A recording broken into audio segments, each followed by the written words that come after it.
Institute வகுப்புக்கு உங்களை அன்புடன் வரவேற்கிறேன். அருமையான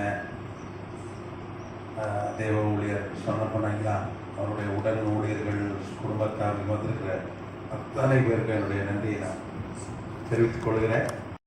அடுத்த வகுப்புல கிறிஸ்துவியர் அப்படின்ற ஒரு தலைப்பில் தான் கற்றுக்கொண்டோம். அப்படிதானே?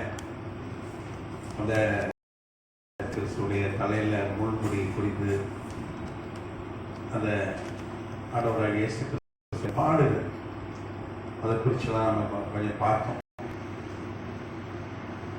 நம்ம உயிர்த்தெழுதலை பற்றி ஆய்வு செய்தோமா? இது வரைக்கும் இல்லை. சரி, இப்போ கிறிஸ்துவியல தான் வரும்.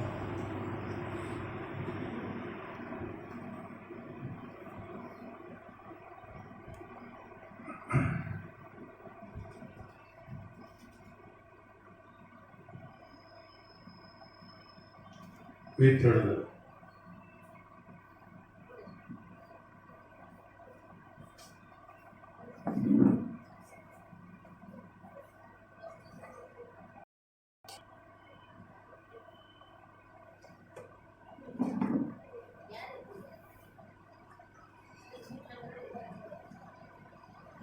பைபிள்ல சிலர் உயிரோடு எழுந்தார்கள், உயிரோடு எழுப்பப்பட்டார்கள் அப்படின்னு சொல்லி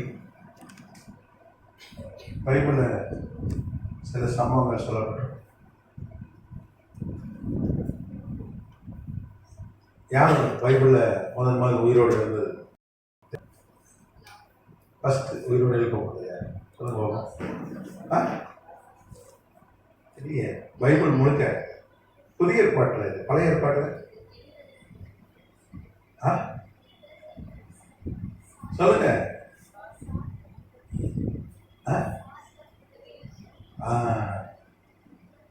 சாரிபாத் உதவியின் மகன்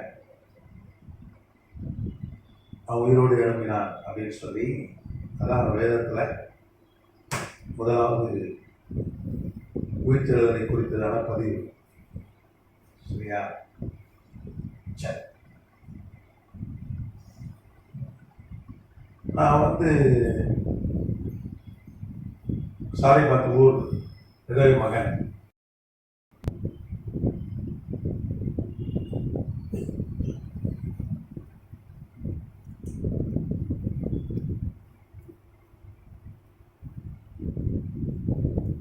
அவன் கர்த்தர் உயிரோடு எழுப்பினான்.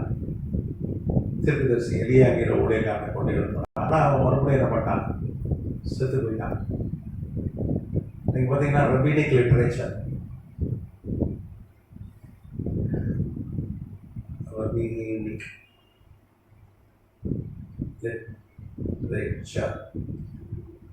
இது ஒரு வரலாற்று நூல். இது எப்படின்னா, இஸ்ரேல் தேசத்துல இந்த ரபீனா ஆசாரியர்கள், ஊழியர்கள், அவங்க எழுதின வரலாறு.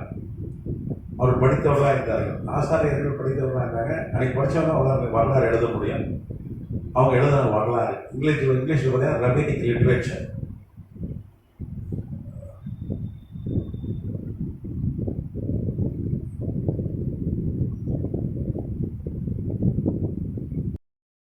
இது ஒரு வரலாறு, இஸ்ரேல் தேசத்தில் இருக்க வரலாறு. அது சொல்லுது, இந்த சாரிபாத் ஊர் விதவை மகன் வேற யாரும் இல்லை, அவன் யோனான் தான் என்று அந்த வரலாற்று சொல்லுது. அதே மாதிரி இந்த காலகட்டம், சாரிபாத் ஊருக்கு எலியா போனது, அது யோனா அந்த அவன் மகனை உயிரோடு எழுப்பினது, அப்படி யோனா வாழ்ந்த காலங்கள், இதெல்லாம் மேட்ச் பண்ணி பார்க்கும்போது அது உண்மை என்று தெரிகிறது. அப்போ இந்த யோனா தான் யார் முதல் மறிச்சான்? யோனா என்று ரபீனிக் லிட்ரேச்சர் சொல்லுது.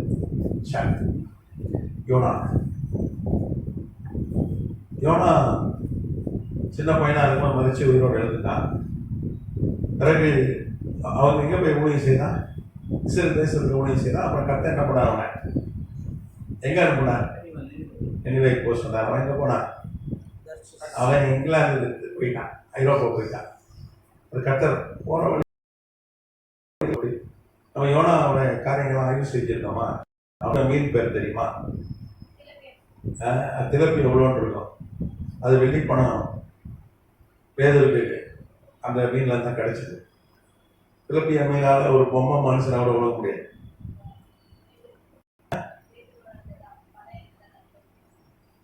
அது என்ன திமிங்கலம் என்று கண்டுபிடிச்சு பார்த்தோம். ஸ்பெர்ம் வேல், அது பேர் என்னது, திமிங்கலத்தில் அது ஒரு ரகம். நம்ம பார்க்குற ப்ளூ வேல் வந்து பெருசாக இருக்கும், ஆனால் அதை மனிதனால் அதை உழக முடியாது, தொண்டை சின்னதாக இருக்கும். ஸ்பெர்ம் வேல் அப்படின்னு சொல்லி பார்த்தோமா இல்லை? யோனாவுடைய காரியங்கள் ஆய்வு செஞ்சோமா இல்லையா? சரி, சொல்லல. ஸ்பெர்ம் வேல் பேர் 3வது வயிற்றுக்குள்ள தான் இருந்தான்.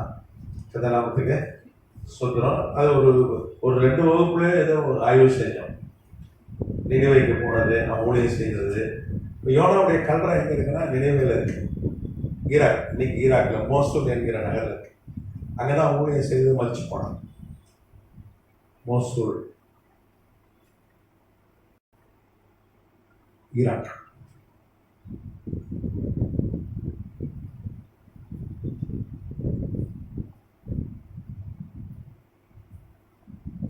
ஈராக்கில் அவனுடைய கல்ற இருக்கு. அப்போ உயிரோடு இருந்த யோனா மறிச்சிட்டான். அப்புறம் எலிசா 2 பேர் எலிசா மூலமாக கர்த்தர் உயிரோடு எழுப்பினார். கரெக்டா? அதில் ஒன்று யாருன்னா ஆபகுக். நல்லா கவனிங்க, ஆண்டவர் ஒரு ஆளை உயிரோடு எடுக்கிறோன்னா தம்பி நல்லா ஜாலியாக ஊர் சுத்துப்பா, ஜாலியாக இரு அப்படின்னு எழுப்புறோம். அதுக்காக எழுப்பான ஏதோ ஒரு திட்டம் வச்சிருக்காங்க. கூடிய காரணம் புரியுதா? ஆமாம், அவர் உயிரோடு எழுப்பணும்னா அதுக்கு ஒரு திட்டம் இருக்கும். அதனால தான் யோனா உயிரோடு எழுப்பி அவன் நினைவையில் போய் பிரசங்கம் பண்ணால் 10 லட்சம் பேர் ஒரே பிரசங்கத்தில் ரசிக்கப்பட்டார்கள் பார்த்தோம். எத்தனை பேர் ரசிக்கப்பட்டாங்க? 1 மில்லியன். பைபிளை போட்டு 1,20,000 குடும்பங்கள். அப்போ 10 லட்சம் வரலாற்று ஆசிரியர்கள் பதிவு செய்திருக்கிறார்கள். 10 லட்சம் பேர் ஒரே நாள் யூத மதத்துக்கு இந்த நினைவை ஜனங்கள் மாறினார்கள் அப்படின்னு சொல்லி வரலாற்றில் பதிவு. ஆனால் யூத மதம் இன்னைக்கு கிறிஸ்தவன் சொல்கிறோம். கிறிஸ்தவன்றது எப்போதுலேருந்து இருக்கு? 43 AD 43 கிபியிலேருந்து தான் கிறிஸ்தவன். ஏன்னா என்னைக்கு அந்தியோகியில் சபை ஸ்தாபிக்கப்பட்டதோ அன்னைக்கு தான் வந்து கிறிஸ்தவர்கள் அங்கே அந்த பட்டணத்தில் கிறிஸ்தவர்கள் அழைக்கப்பட்டார்கள். அதனால கிறிஸ்தவன்ற ஒரு வார்த்தையே கிடையாது. ஆனால் யூத மதம், ஆண்டவரை இயேசு கிறிஸ்து அந்த யூத மதத்தில் தான் வந்தார். 8ஆம் நாள் அவர் விருத்த செய்யப்பட்டார். எத்தனை நாமத்துக்கு சோதனம். அவங்களும் பைபிளை பின்பற்றாங்க. பழைய ஏற்பாடு, புதிய ஏற்பாடு ஏற்றுக்கொள்ள மாட்டாங்க. இன்னைக்கு யூத மதம் இருக்கு. சரி, அப்போ ஆபகுக் தான் அந்த சுனேமியாள் அப்படின்னு சொல்லி ஒருத்தி இருக்கா. எலிசா போகும்போதெல்லாம் அவங்க வீட்டு மாடியில் ஒரு ரூமை ரெடி பண்ணி தங்க வைக்கிறார். அவளுக்கு பிள்ளைகள் வந்தது. ஆண்டவர் அவளுக்கு ஒரு பிள்ளையை கொடுக்குறா. அந்த பிள்ளை செத்து போச்சு. திடீர்னு தலை சொல்லிச்சு. அவைய தெளிவாக இருக்கும் பைபிளில். அதுவும் ரெபனிக் லிட்ரேச்சர். அதுவும் இந்த வரலாற்று சொல்றது ஆபகுக்கு தான். அந்த காலகட்டம், ஆபகுக்கு வாழ்ந்த காலகட்டம் எல்லாம் மேட்ச் ஆகுது. அப்போ 2வது எலிசா உயிரோடு எழுப்பின ஆள் பேர் என்ன? ஆபகுக். தீர்க்கதரிசியா இருந்தான். பெரிய பணக்காரன், மிகப்பெரிய பணக்காரன். ஏன்னா சுனேமியா மிகப்பெரிய பணக்காரியா இருந்தாலும் சொல்லி வேதம் சொல்லுது. அன்னைக்கே கல்வீடு இப்போ 50 வருஷத்துக்கு மேலே கல்வீடு வச்சாலே கிராமத்தில் என்ன சொல்லுவான்? கல்வீட்டுக்காரன். புரோனா இல்லையா? ஓடு வீட்டுனால பெரிய பணக்காரன். ஆனால் அன்னைக்கே கல்வீடு, மாடியில் ஒரு ரூமு, நல்ல வசதி, பெரிய பண்ணையாரவா, புருஷன் பெரிய பண்ணையார். ஆபகுக்கு சொல்றாங்க, அத்தி மரம் துளி விடாமல். ஆமாம். அப்புறம் ஏகப்பட்ட சொத்து வச்சிருந்தான்.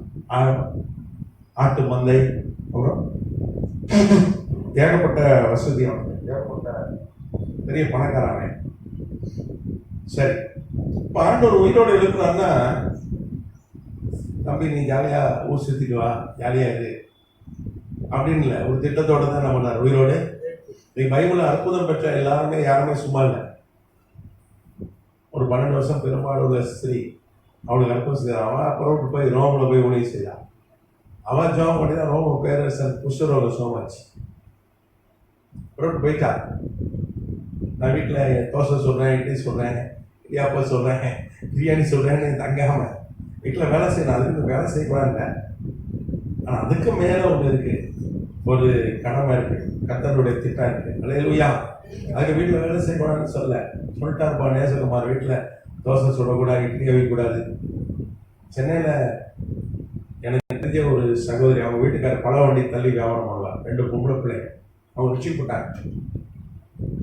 அவங்க மயிலாப்பூர் பகுதி, சென்னை மயிலாப்பூர் பகுதி ரட்சிக்கப்பட்டாங்க. அவங்க எப்பொழுதும் சபையில் தான் இருப்பாங்க.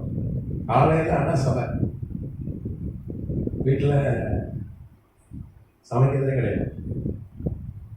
அவங்க வீட்டுக்காரர் பாவம் காலையில் கொத்த வச்சு, இப்போ தானே இந்த கோயில் போய்ட்டு அன்றைக்கெல்லாம் கொத்த வச்சாங்க போய் பழம்லாம் வாங்கி வச்சு மழை அடிக்கிட்டு பசங்களுக்கு ஹோட்டலில் டிஃபன் வாங்கி கொடுத்து, அவருக்கு ரசிக்கப்படல, அவருக்கு கிறிஸ்தவ கிடையாது, அந்த அம்மாவோட தான் ரசிக்கப்படுச்சு. அது பேர் கூட எனக்கு தெரியும், நான் சொல்ல விரும்பல. அந்த அம்மா போயிடும், காலையிலான சபைக்கு போயிடும், ஊழியத்துக்கு போயிடும். ஒரு ஆரம்பம் சரியாக நடத்தலை, அதை வீட்டை கவனிக்கல. இவர் தான் கொண்டு போய் ஸ்கூலில் விட்டுட்டு அப்புறம் பழம் வண்டி தள்ளி சம்பாரித்து மத்திய எங்கேயாவது ஹோட்டலில் கிட்ட தின்ட்டு ராத்திரி சாயங்காலம் வருவார். பசங்க ஸ்கூல் விடும்போது வந்து அவங்களுக்கு எதாவது வாங்கி கொடுத்துட்டு போவார். பழ வண்டி வியாபாரம் பண்ணிச்சு. கிறிஸ்தவர்களிடையே ரட்சிக்கப்படல. சரி, இந்த அம்மா எப்போ வரும் வீட்டுக்கு? எங்கேயும் தப்பாலும் போகாது, ஊழியத்தான் காலையில் போயிடும். கேட்டால் ஆண்டவர் தான் முக்கியம், சிலுவை எடுத்து பின்பற்ற சொல்லியிருக்காரு. அதனால் எனக்கு குடும்பம் பிள்ளைங்களும் முக்கியம் இல்லை, நீ பார்த்து கண்டு போயிடுச்சு. வீட்டுக்கு எத்தனை மணிக்கு வரும்? 9:30 வரும். அப்போ டயர்டாக இருக்கும், படுத்துடும். சமைக்கிறதே கிடையாது. இந்த பிள்ளைங்க ஓட்டில் சாப்பிடும். நல்ல புருஷன், குடிக்கிறவன் கிடையாது, நல்ல புருஷன். ஆனால் கிறிஸ்தவன் கிடையாது. முயற்சி மார்க்கத்தில் இருக்கா. எல்லாம் திட்டுவாங்க, சொந்தக்காரங்களாம் எல்லாம் திட்டுவாங்க. ஒரு நாள் இவர் தெரிஞ்சு, சரி பரவாயில்ல, நம்ம ஒய்ஃப் சந்தோஷமா இருக்கு, உடம்பு சரியில்லாமல் இருந்தது, வியாதி படிக்கிறது கத்த சுகமாயிட்டார், அது உண்மை. புரட்டு போயிடுச்சு. அதனால பார்த்தாரு, செத்து போயிருப்பான், இன்னைக்கு உயிராவது இருக்கேன் பார்த்துக்கிறவன் அப்படின்னு அவரு அதை அட்ஜஸ்ட் பண்ணிக்கிட்டார். ஆனால் கொஞ்சம் சொந்தக்காரங்க, அவருடைய அம்மாலாம் வந்தாங்க ஊரில் வந்து, என்ன குடும்பம் நடத்துற, கிறிஸ்டின் ஆகிட்டான்ற, வீட்டில் தங்க மாட்டேங்கிறான், என்னையாது அப்படின்னு சொல்லி ஒரே பிரச்சனை பட்டாங்க. இந்த சகோதரி சரியான போதனை அவங்களுக்கு இல்லை, வழி நடத்த ஆள் இல்லை. அவங்க என்ன பண்ணிட்டாங்க, தற்கொலை பண்ணி செஞ்சாங்க. போகிறது சண்டை போட்டு போகிறது சூசைட் பண்ணி செஞ்சாங்க. ஏன்னா வேதம் சொல்லுது, குடும்பத்தையும் கவனிக்கணும், அப்படிதானே? குடும்பம் என்ன பண்ணணும்? என்ன சொல்லுது? நான் சொந்த குடும்பத்தை நடத்த தெரியாமல் சாவகைப்படி நடத்தும். ஒருத்தன் குடும்பத்தை ஒழுங்கு நடத்தினா தான் அவன் ஒரு நல்ல தலைவனாக இருக்க முடியும் அப்படின்னு வேதம் சொல்லுது. அல்லேலூயா. அவன் குடும்பத்தை பாருங்க, அது குடும்பத்தை பார்க்காம ஓடுங்க நான் சொல்லலை. அதே நேரத்தில் கர்த்தருக்கு என்ன பண்ணுங்க, நீங்கள் நேரத்தை செலவு பண்ணுங்க. சரி, அப்போ முதல் யோனா உயிரோடு தான் செத்து போயிட்டான். ஆனால் ஆண்டவராக இயேசு கிறிஸ்துவுடைய உயிர்த்தெழுதல் வேறு, இவர்கள் உயிர்த்தெழுதல் வேறு. இவர் செத்து அதே உடம்பு திரும்ப வந்துச்சு, திருப்பி என்ன பண்றாங்க, வியாதியில செத்து போயிடுறாங்க. நீங்க பார்த்தீங்க, லாசரு மரித்து ஆண்டவரோட உயிரோடு எழுப்பினான். அதுக்கப்புறம் அவன் எங்க போயிட்டான், பிரான்ஸுக்கு போய் ஊழியம் செய்தான். நம்ம லாசர் கொடுத்து ஆய்வு செய்தோமா, அவன் மகதலேனா மரியாள் மார்த்தாலாம் எங்க போயிட்டாங்க, பிரான்ஸுக்கு. எப்படி போனாங்க? அவர்களை வந்து ஒரு படகுல தூக்கி போட்டாங்க. அன்னைக்கு சபைக்கு பெரிய உபத்திரவம். துடுப்பில்லாத ஒரு சின்ன படகுல போட்டு கடலை தத்தளிச்சு துடிச்சு சாப்பிட்டோன்னு போட்டாங்க. ஆனால் கத்தர் அந்த படகு, துடுப்பில்லாத படகுல எங்களை கொண்டு போய் சேர்த்தாங்க. மார்சிலஸ்னு ஒரு நகரம் பிரான்ஸில், அங்கே கொண்டு போய் சேர்த்தாங்க. பிரான்ஸில் முதல் ஊழியர் செய்தது இவங்க தான். இவங்க மூலமாக தான் முதல் சபை சாயப்பட்டது. அங்கே கிறிஸ்தவர்கள் முதல் இவங்க மூலமாக தான் வந்தார்கள். சரியா? இன்னைக்கும் அவங்க கல்ற அங்கே தான் இருக்கு. லாசருடைய கல்ற எங்கே இருக்குன்னா பிரான்ஸ் நாட்டில் இருக்கு. நீங்கள் போனீங்கன்னா சொல்லுங்க, நான் அட்ரஸ் தரேன் உங்களுக்கு, வாட்ஸ்அப்பில் லொக்கேஷன் அனுப்புகிறேன். நீங்கள் போய் என்ன பண்ணுங்க, பிரான்ஸில் நிறைய இடம், பிரான்ஸ் போனீங்கன்னா நிறைய பைபிள் ஆதாரங்கள் நிறைய இருக்கு. சரியா? நீங்கள் போய் பார்த்து போகலாம். போன வகுப்புல என்ன சொன்னேன், ஆண்டவரை இயேசு கிறிஸ்துவுடைய முள்முடி எங்கே இருக்கு? பிரான்ஸ் பாரிஸில் இருக்கு. பாரிஸ் இங்கே இந்த பாரிஸ் இல்லை, அங்கே அந்த பாரிஸ். அதனால இயேசு கிறிஸ்துவுடைய உயிர்த்தெழுதல் வேறு. அது சாகாத அழியாத ஒரு சரீரத்தை தனக்கு சரீரத்தை அவர் தனக்கு ஏற்படுத்தி கொண்டார் என்று வேதம் சொல்லுது. நீங்க பார்த்தீங்கன்னா பவுல் பிலிப்பியருக்கு எழுதின நிருபம் 3ஆம் அதிகாரம் 21 வசனம். பிலிப்பியர்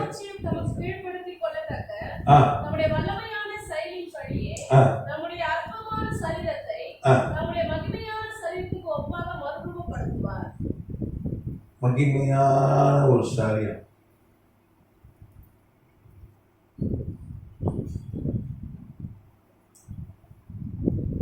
தனக்கு ஏற்படுத்தி கொண்டார். இந்த பூமியில் வரும் பொழுது அவர் மனிதனாக தான் இருந்தார்.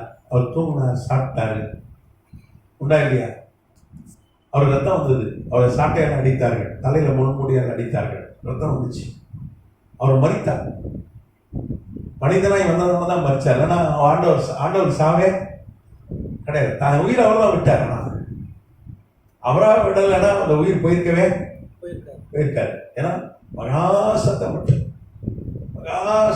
தன் ஜீவனை விட்டார் என்று சாகும்போது ஒருத்தருக்கு சத்தமே வராது. ஃபர்ஸ்ட் உனக்கு என்ன ஆஃப் ஆகும்னா அந்த வாய் ஆஃப் ஆகும். ஒருத்தன் உயிர் போகுதுன்னா முதல்ல எது ஆஃப் ஆகும்? வாய். அவர் கண் பார்வை போகும், காது கேட்கிற திறன் போகும். நீங்க பார்த்துருக்கீங்க, சாகரவனை பார்த்துருக்கீங்களா? முதல்ல பேச வராது, கொஞ்ச நாள் பேசல, அப்புறம் கொஞ்ச நாள் காது கேட்கல, கொஞ்ச நாள் கண்ணு தெரியல, அப்படியே கொஞ்சம் கொஞ்சமாக தான் போகும். அப்படியே ஆர்கன்லாம் ஃபெயிலியர் ஆகிடும். ஆனால் இங்கே அப்படி இல்லை. சிலுவையில் தூங்கி மறிக்கிறவனுக்கு வந்து சத்தமே இருக்காது. ஆனால் ஒரு மகா சத்தம் போட்டு தன் ஜீவனை விட்டார். ஏன்னா அவராக தான் விட்டார், இல்லைன்னா அவரை சாவடிக்க முடியாது. ஆண்டவர் சாவடிக்க முடியுமா? முடியாது. நான் மனிதனாய் வந்தார், அவர் மரித்தார். அவர் பாடியை கொண்டு வச்சாங்க ஒரு பணக்கார கல்லறையில். அவன் கப்பல் என்ன பண்ணோன்னா, அன்னைக்கு கோர்ன்வால்னு ஒரு பகுதி இங்கிலாந்தில், கோர்ன்வால், அங்கே தான் வந்து நம்ம ஏற்கனவே மத்தியா ஊர் யோசேப்பு குறித்து ஆய்வு செஞ்சுருக்கோமா? ஒன்றுமே எடுக்கலையே. செஞ்சுருக்கோம்ல. கொஞ்சம் பேர் தலையாட்டுறீங்க, கொஞ்சம் பேர் இல்லைன்றீங்க. எனக்கு ஒன்று சரி. அவன் பெரிய பணக்காரன். அவன் பார்த்தீங்கன்னா அவனுடைய கப்பல்கள் இங்கிலாந்தில் இருக்கிற கோர்ன்வால், அன்னைக்கு அந்த காலத்தில் அங்கே இந்த இரும்பு சுரங்கங்கள் இருந்தது. இரும்பு தோண்டி எடுக்கிற சுரங்கம், அயன் ஓர் மைன்னுவாங்க. அயன் ஓர் இந்தியாவில் தோண்டி எடுக்கிறாங்க. எங்கே இரும்பு எடுக்கிறாங்க இந்தியாவில் சொல்லுங்க பார்க்கணும். இந்த பெங்களூருக்கும் மகாராஷ்டிராவுக்கு எல்லையில் நிறையா இரும்பு சுரங்கங்கள் இருக்குது. அங்கேருந்து எடுத்து இந்த இரும்புலாம் அதுலேருந்து எடுத்து அதை குறுக்கி அதில் தான் நமக்கு இரும்பு ராண்டு எல்லாம் இரும்பு பொருட்கள்லாம் கிடைக்குது. கிராமத்துக்கு சொத்துறோம். அன்றைக்கே அவங்க இரும்பை கப்பலாக ஏற்றி உலகம் ஃபுல்லாக வைத்தாங்க. ரோம பேரரசர் 3 கண்டத்தை ஆண்ட ரோம பேரரசர் திபேரியஸ் அவனுக்கு ஃப்ரெண்டு. ரொம்ப பணக்காரனுக்கெல்லாம் வந்து அரசியல் தலைவர்கள்லாம் ஃப்ரெண்டாக இருப்பான். இப்போ பில்கேட்ஸ் அவன் இந்தியாவுக்கு வந்தார். வந்து மோடியும் சந்தித்து சோப்பில் உட்காந்து ஜாலியாக பேசிட்டு போனாங்க. அதான் பெரிய பணக்காரன் பில்கேட்ஸ். இப்போ பணக்காரர்களை யார் சந்திப்பா? பிரதமர்களும் ராஜாக்களும் சந்திப்பார்கள். அதே மாதிரி இவன் பெரிய பணக்காரன். அதனால் திபேரியஸ் சீசர் அவனுக்கு ரோம பேரரசர் ஃப்ரெண்டு, பிலாத்து தான் அவனுக்கு ஃப்ரெண்டு. பொதுவாக பார்த்தீங்கன்னா சிலுவையில் அரைஞ்சாங்கன்னா அது ஒரு ஈனமான மரணம், அது ஒரு சபிக்கப்பட்ட மரணம். பாடியை சொந்தக்காரங்கிட்ட தரமாட்டான். இப்போ இந்தியாவில் தூக்கு தண்டனை கைதிக்கு செத்துட்டானா அவன் பாடியை குடும்பத்திட்ட ஒப்படைக்கிறாங்க, இன்னைக்கு கொடுக்குறாங்க. ஆனால் அன்னைக்கு ரோம பேரரசு எப்படின்னா ஒரு சிலுவையில் அரைஞ்சி கொண்டாங்கன்னா அந்த பாடியை தரவே மாட்டாங்க. அங்கே கித்ரோன் பள்ளத்தாக்குன்னு ஒரு பள்ளத்தாக்கு உண்டு, பெரிய பள்ளம், 2 மலைக்கு இடையில இருக்கிற ஒரு பெரிய பள்ளத்தாக்கு. நீங்கள் எப்படி இந்த கொடைக்கானலில் சூசைட் ஸ்பாட் மாதிரி இருக்கும், அந்த மாதிரி ஒரு பள்ளத்தாக்கு தான் தூக்கி போடுவான். அது ஒரு மரியாதை கூட கொடுக்க மாட்டான். ஒரு பாடி போதுனாலே அதுக்கு ஒரு மரியாதை கொடுப்பாங்க. போலீஸ் தான் தொட்டியை விட்டுருவாங்க, பார்த்துருக்கீங்களா? ஒரு மரியாதை. ஆனால் அந்த மரியாதை தான் அவங்க சிலுவை மரணத்தில் மறித்தவர்களுக்கு கிடையாது. அதே மாதிரி தான் ஆண்டவர் பாடியை தூக்கி வீச போனாங்க. ஏன்னா ஏசாயா 53 தெளிவாக போட்டிருக்கேன். அக்கிரமக்காரன் மத்தியில் போடாமல் ஐஸ்வர்யவான் மத்தியில் இருக்கிற இடத்துல வச்சாங்கன்னு போட்டு. ஏசாயா 53 தீர்க்க தரிசனம் 711 கிமுல ஆண்டவராக இயேசு கிறிஸ்து மரித்து அடக்கம் பண்ணப்படுவதற்கு 741 வருஷத்துக்கு முன்னாடி அவர் இந்த கதையில கூட அடக்கம் பண்ணப்படுவார் சொல்லி ஏசாயா கொண்டு கத்த தீர்க்க தரிசனமாக உடைச்சிருக்கார். நீங்க ஏசாயா 53 வாசிக்கணும். அப்போ அந்த கல்லறையில் கொண்டு போய் வைத்தாங்க. ஏன்னா அவன் ஸ்பெஷல் பர்மிஷன் கேட்டான், பிலாத்துக்கிட்ட பெர்மிஷன் கேட்டான். பிலாத்தால மறுக்க முடியல. ஏன்னா பெரிய செல்வாக்கு பெரிய பணக்காரன், அந்த இயேசுடைய சீசன் அவன் தான் வந்து அவரை கல்லறையில் கொண்டு போய் வச்சான். இது வரைக்கும் ஒருவரும் ஒரு காலம் வைக்காத ஒரு கல்லறை. இன்னைக்கு போனீங்கன்னா அந்த கல்லறை இருக்கு. அதில் ஒரு சர்ச் கட்டியிருக்காங்க. நீங்கள் இஸ்ரேல் தேசம் போனீங்கன்னா பார்க்கலாம், ஒரு பெரிய தோட்டம். அந்த காலத்தில் எப்படின்னா, இப்போ பெரிய பணக்காரலாம் எங்கே பெரிய பெரிய வீடு வச்சுருப்பான், அது போக கெஸ்ட் ஹவுஸ் வச்சுருப்பான். பார்த்துருக்கீங்களா? எங்கே வச்சுருப்பான்? சென்னையில் இருக்க பணக்காரலாம் எங்கே வைப்பான் கெஸ்ட் ஹவுஸு? கடற்கரையில் ஓரமாக என்ன பண்ணுவான், ஏதாவது இடம் வாங்கி ஸ்விம்மிங் பூல்லாம் கட்டி அங்கே போய் ரெஸ்ட் எடுப்பான் பணக்காரங்க. அதே மாதிரி அன்றைக்கி இஸ்ரேல் தேசத்தில் பணக்காரலாம் என்ன பண்ணுவான், ஒளிர் மலை சுற்றி என்ன பண்ணுவான், தோட்டம் வச்சு அதில் வந்து ரெஸ்ட் எடுப்பான். அன்றைக்கி இஸ்ரேல் பெரிய பட்டணம். அதே மாதிரி பெரிய பணக்காரன் ஒரு தோட்டம் வச்சுருந்தான், ஒரு கெஸ்ட் ஹவுஸ் மாதிரி ஒரு தோட்டம் வச்சுருந்தான். அந்த தோட்டத்தில் ஒரு கல்லறை இருந்தது. அது இவனுக்கு சொந்தமான கல்லறை. பணக்காரங்க வச்சுருப்பான். இந்த மாதிரி இந்த மலை அடிவாரத்தில் பணக்காரங்கள் தான் முடியும். ஒரு கல்லறை இருந்தது. அந்த கல்லறையில் கொண்டு போய் வைத்தாங்க. கர்த்தநாமத்துக்கு ஸ்தோத்திரம். பார்த்தீங்கன்னா ஒரு மகிமையான சரீரத்தை அவர் அடைந்தார் அப்படின்னு சொல்லி பார்க்குறோம். நம்ம அவர் அந்த சரீரத்தில் வந்து என்ன பண்ணார், சீசர்களுக்கு காட்சி கொடுத்தார் அப்படின்னு சொல்லி பார்க்குறோம். லூக்கா எழுதின சுவிசேஷ நூல் 24ஆம் அதிகாரம்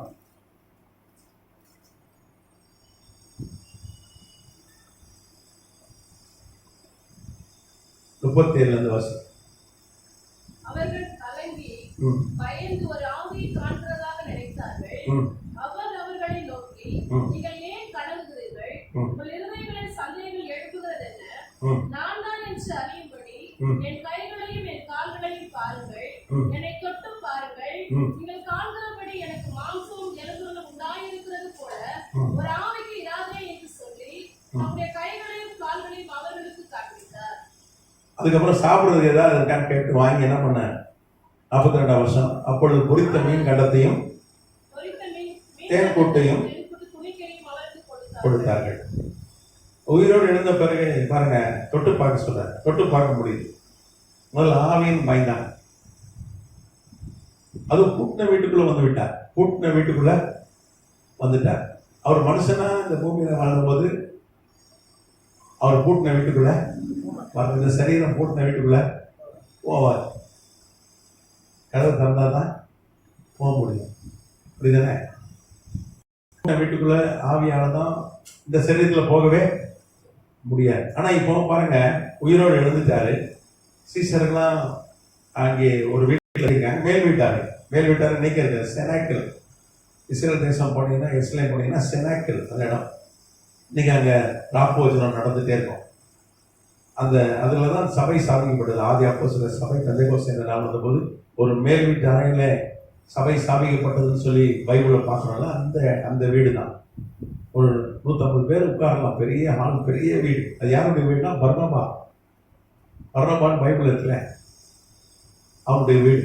அவங்க வீடு மார்க்குன்னு ஒரு சுவிசேஷம், மார்க்கில் சுவிசேஷனோட எழுதுன அந்த ஊழியக்காரனுடைய வீடு. அந்த வீட்டை தான் அவங்களுக்கு கொடுத்தாங்க. அங்கதான் தங்கி இருக்கிறாங்க. ஆண்டவர் வீட்டுக்குள்ள வந்துடுறார். எல்லாம் இருக்காங்க, சீசர்கள்லாம் எல்லாம் பயப்படுறாங்க. ஆவியோ அவர் சொன்ன, நான் ஆவியில் தொட்டு பாருங்க, எனக்கு என்ன இருக்கு, உடம்பு இருக்கு பாருங்க அப்படின்னு சொல்லி அவங்களுக்கு காண்பித்து கொடுக்குறார்.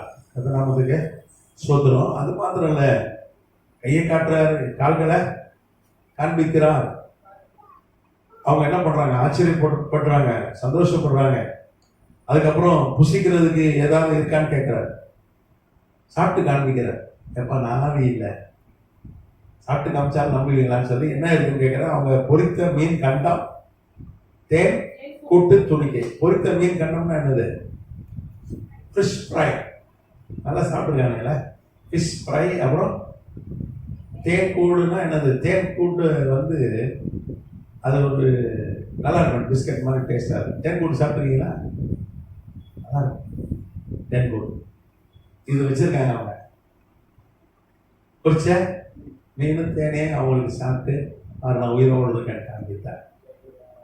ஒரு மகிமையான நம்ம சாதாரண மனுஷன் மாதிரி தான் செய்யணும். நீங்க பாருங்க, எம்மா ஒரு சீசர்கள் போறாங்க, நீங்க போகும்போது கூட ஒரு வழிப்போக்கன் மாதிரி தான் இருந்தார். ஒரு வழிப்போக்கன் போல என்ன பண்றாரு, அவங்களுக்கு காட்சி கொடுத்தார். எந்த நாமத்துக்கு சொந்தம். அப்போ அதே மாதிரியே கூட தோட்டக்காரன் நினைச்சுக்கிட்டான். சாதாரண உயரம் தான், அதுக்கு ஒரு 25 அடி உயரம் தான் கிடையாது, சாதாரண மனித உயரத்துல தான். அப்போ ஒரு மகிமையின் சரீரம் பார்க்கறதுக்கு மனுஷன் சரீரம் மாதிரி தான் இருந்தது. ஆனா அது ஒரு மகிமையின் சரீரம், அது சாகாத, வியாதி வராத, என்றும் மறிக்காத ஒரு சரீரம். அந்த சரீரத்தை தான் உயிர் தள்ளப்பட தனக்கு ஏற்படுத்தி கொண்டார். கத்தராமத்துக்கு சொந்தமான சாப்பாடுலாம் சாப்பிட்டு காமிச்சார். சாப்பாடுலாம் உண்டு, நம்ம உயிர் தெழுந்த பிறகு சாப்பாடு இருக்கு, பயப்படாதீங்க. புதிய வானம் புதிய பொருள் என்ன இருக்கு, சாப்பாடுலாம் உண்டு. நம்ம யாரோட பந்தி இருப்போமா, யாக்கோபோடும் ஈசாக்கோடும் பந்தி இருப்போமா. பந்தி நல்ல விருந்தெல்லாம் இருக்காங்க, நல்ல பணம் எல்லாம் கிடைக்கும். புதிய வானம் எல்லாம் இருக்கும். இந்த சரீரம் இருக்காது, வேற சரீரம் இருக்கும், மகிமையின் சரீரம் இருக்கும். நல்லா சாப்பிடலாம், நல்ல ருசியான சாப்பாடு சாப்பிடலாம். எந்த நாமத்துக்கு சொந்தம். அப்ப இந்த மகிமையின் சரீரத்தை அவர் தனக்கு ஏற்படுத்தி கொண்டார். ஆண்டவர் வேற சொல்லுது, ஆவியா இருக்கிறார். அவர் பார்க்கறதுக்கு தன்னை போலதான் நம்மளை உண்டாக்கினார், பார்க்கறதுக்கு நம்ம தன்னை போலதான் உண்டாக்கினார். ஆனா இந்த பூமிக்கு மனிதனாய் ஒருவர் மோசேக்கு காட்சி கொடுத்தார், அப்புறம் ஆபிரகாம், இப்ப யாருக்கெல்லாம் காட்சி கொடுத்தார் ஆண்டவர்? பைபிளை சிலர் காட்சி கொடுத்திருக்காரு மனிதனா. சொல்லுங்க, பழைய ஏற்பாட்டுல காட்சி கொடுத்தாரா? மனுஷனா தானே வந்தாரு, ஆபிரகாம் வீட்டுக்கு மனுஷனா தானே வந்தாரு, வேற யாரு? பூமிக்கு வருவது உண்டு, அவர் வரும்போதெல்லாம் மனிதனாய் வருவார். ஆனா எப்போதும் அந்த மனித வடிவத்தில் இருக்க மாட்டாங்க. அந்த இப்போதான் மனுஷனா வந்து பிறந்து மரித்து உயிரோடு இருந்த பிறகு இன்னைக்கும் அதே சரீரத்தோடு, மகிமை சரீரத்தோடு இன்னைக்கு பரலோகத்தில் இருக்கிறார். அல்லேலூயா. அதான் வேதம் சொல்ல, அடிக்கப்பட்ட வண்ணமா இருக்கிற தேவ ஆட்டுக்குட்டி. இன்னைக்கு அந்த தழும்புலாம் இருக்கு. தோமா நம்பலையே, நம்ம ஊருக்கு வந்தானே வந்தேன் 52 கிபியில 20 வருஷம் ஊழியம் செய்தான். மயிலாப்பூர்ல தான் இருந்தான். அவன் வந்து சாட்சியா முடிச்சான். அவனை மகாதேவங்கிற அரசன் தான் என்ன பண்ணான், ஈட்டியெல்லாம் வாட்கள் குத்திட்டாங்க. ஏன்னா அவன் மனைவியெல்லாம் ரட்சிக்கப்பட்டான், வீட்டால் ரட்சிக்கப்பட்டதுனால அவன் சோழ, அன்னைக்கு சேர சோழ பாண்டியர்கள் தான் தமிழ்நாட்டை தென்னிந்தியா வாழ்ந்தாங்க. அதில் சோழ சாம்ராஜ்யத்தில் இருக்கிற சிற்றரசன் தான் அந்த மகாதேவன். அவன் தான் இந்த மயிலாப்பூர், சென்னை, செங்கல்பட்டுலாம் ஆளுகை செய்தவன். அவன் தான் கொண்டான். இங்க சென்ட் தாமஸ் மோட்ல வச்சு 2 பேர் ஈட்டியில குத்திட்டாங்க. 2 போர், அவனுடைய போர் சேவகர்கள் குத்திட்டாங்க. குத்தி அவனுடைய கல்லறை எங்க இருக்கு, சாந்தோம்ல இருக்கு. அதுல வந்து சாந்தோம் சர்ச் கட்டியிருக்காங்க. அவன் எலும்புல இன்னும் இருக்காங்க, கொஞ்சம் எலும்பு மிச்சங்கள் நகங்கள்லாம் இருக்கு. நீங்க போனீங்கன்னா பார்க்கலாம். அந்த நாமத்துக்கு சூத்திரம். இந்த தோமா வந்து நம்பல, எல்லாரும் நம்பினாங்க. அவருக்கு அவன் கை விட்டு பாருங்க, காயத்தெல்லாம் பாருங்க காமிச்சார். அவர் உயிரோடு மாத்திரம் என்ன பண்ணா, தோமா இந்தியாவுக்கு வந்து செத்துருவானா. அவரு கச்சமலை தோட்டத்தை கைது செய்த பொழுது ட்ரெஸ்ஸை போட்டு வாடினான். அன்னைக்கு அங்கி தானே, அவனை பிடிச்சாங்க, அங்கி விட்டுட்டு ஓடிட்டான். விட்டு ஓடினவன் தான். ஆனா கத்தரை மாத்திரம் உயிரோடு எழுப்புனா அவன் இந்தியாவுக்கு வந்து அவருக்காக செத்துருப்பானா. யோசிப்பாரு, கைது பண்ணும்போது விட்டு பண்ணாரு, அதை எப்படிங்க சாவான்? அவர் சிலுவையிலே மறித்து உயிர் தொழில் நிச்சயமா அவன் செத்துருக்கவே மாட்டான், இந்தியாவுக்கே வந்துருக்க மாட்டான், ஊழியமே செஞ்சிருக்க மாட்டான். அவன் பாருங்க, இன்னைக்கு அடிக்கப்பட்ட வண்ணமாய் அதே சரீரத்தோடு, உயிர் திறந்த சரீரத்தோடு இன்னைக்கு இருக்கிறார். அல்லேலூயா. கத்தனால இன்னைக்கு அந்த அதை அப்படியே காட்சி கொடுக்குறார். சிலர் வந்து சொன்னாங்க, நான் இந்த கண்ணில் நான் பார்த்தது இல்லை, உண்மையை சொல்லணும், உயிர் திறந்த சரீரத்தில் இயேசு நான் பார்த்ததே இல்லை, இந்த கண்ணில் பார்த்ததே இல்லை.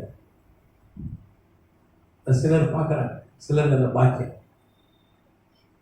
நான் தரிசனங்களில் பார்த்துருக்கிறேன், அவன் சத்தத்தை இந்த காதல் நேரில் கேட்டிருக்கேன், ஆனால் இந்த கண்ணில் பார்த்தது இல்லை. அது உண்மைதான். சிலர் சொல்கிறாங்க, நான் அப்பப்போ பருவம் போயிட்டு வரேன், இந்த வீக்கெண்டில் ஈசிஆர் சென்னை டு பாண்டிச்சேரி போயிட்டு வர மாதிரி சொல்கிறான், போய் கொடுக்குறான். யாரும் பரவங்க போக முடியாது. அப்பேற்பட்ட பவுல எங்கே போனான், 3வது வாரம் வரைக்கும் தான் போனான். 2 கொள்கை பலனில் 3வது வாரம் வரைக்கும் போனேன். எங்கே போனேன், பரதீசுக்கு போனேன்றான். இப்போ நம்மால் நான் கண்ணை முன்னாலே பரவாயில்ல போயிட்டு வரேன்றான். அப்படிலாம் போய் கொடுக்குறான். ஆனால் அப்படி சொன்னாதான் நம்புறாங்க ஜனங்க. ஒரு பெரிய ஊழியர் கொடுத்து ஒருத்தர் சொல்கிறான், எனக்கு தோசை சுட்டு தரது தேவதூதன் தான் அப்படின்றான் ஒருத்தன். அவன் அந்த சட்னின்னே அரைச்சிட்டான், நான் சாப்பிட்டுட்டு இருக்கேன். அப்படி ஒருத்தான் போய் கொடுக்குறான். அவன் வீட்டில் போய் பார்த்தா தெரியும், அவன் தான் மம்மி இறக்கிறானா, அவன் தான் தோசை சுடுறான். எல்லாம் போய் கொடுக்குறான். சரி, கர்த்தர் நல்லவர். அல்லேலூயா. ரைட்டு. அப்போ ஆண்டவராக இயேசு கிறிஸ்து மாத்திரம் உயிரோடு எழுப்பின இந்த சபை இல்லை, நம்ம சொன்னப்பன் ஐயா இல்லை, நான் இல்லை, நீங்க இல்லை. தானே? அவர் உயிரோடு எழுந்ததுனால இன்னைக்கு நாம் உயிரோடு இருக்கிறோம். அல்லேலூயா. அப்போ ஆதாரம் கேட்கிறாங்க, என்னையா உயிரோடு எழுதுட்டாரு, என்னையா ஆதாரம்? 1 கொரிந்தியர் 15 பவுல் எழுதுனா அன்னைக்கே ஆதாரம் கேட்டாங்க. அப்போ நீங்க கேட்கலாம், ஆதாரங்கள் இருக்கு. ஆமா இருக்கு, ஆதாரங்கள் இருக்கு. அந்த ஆதாரங்களை தான் நாம் இன்னைக்கு பார்க்க போறோம். சரியா? சரி, முதல் ஆதாரம் பெட்ரோனியஸ். முதல் ஆதாரம் யாரு? பெட்ரோனியஸ். பெட்ரோனியஸ் யாருன்னா,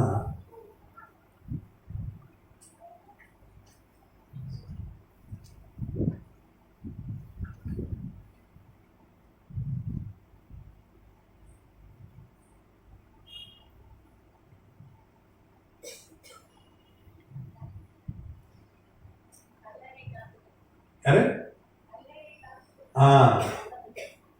கல்லறை காவல் காத்த அதிகாரி அவன் தான்.